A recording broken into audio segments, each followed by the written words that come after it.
Most people searching for ATM answers are not looking for the truth. They're looking for reassurance. They want to hear that it's easy. They want to hear that it's fast. They want to hear nothing can go wrong. That's why most people fail, because business in itself is not always that easy. It rewards structure. And if you're here looking for shortcuts, this video is going to make you feel uncomfortable. But if you want real clarity, real explanations, and real answers, this video will save you months of wasted time. I'm answering a question every single week from operators who are actually doing this. Real numbers, real timelines, real mistakes, and real results. Before we go any further, hit that like and subscribe button and turn on that notification bell, because this series is built to help you think like an ATM operator, not a spectator. If you want real truth instead of reassurance, then you're in the right place. Here's what we're covering today. First, realistic timelines. Second, what real ATM performance actually looks like. And third, the most common early mistakes and how to avoid them. Question number 1, how long does it take for an ATM to work? This is almost always the first question.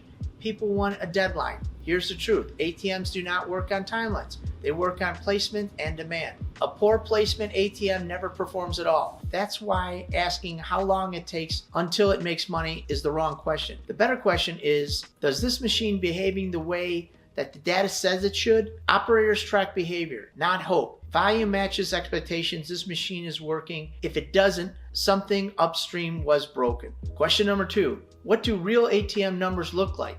People want one clean average. This is not how business works. ATMs are location specific. Some machines have steady volume. Some have spikes. Some are seasonal. Comparing your machine to someone else's without context leads to bad decisions. Smart ATM operators focus on monthly transactions, net revenues after costs, consistent over time. One strong machine proves the concept. A system that can be repeated is the business.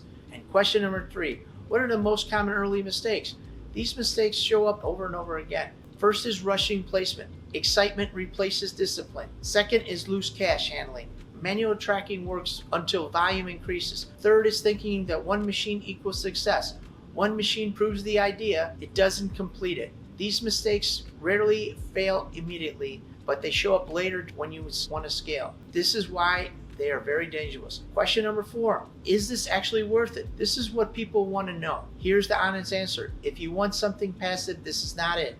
If you want something predictable, controllable, and boring, it can be the number 1 business for you.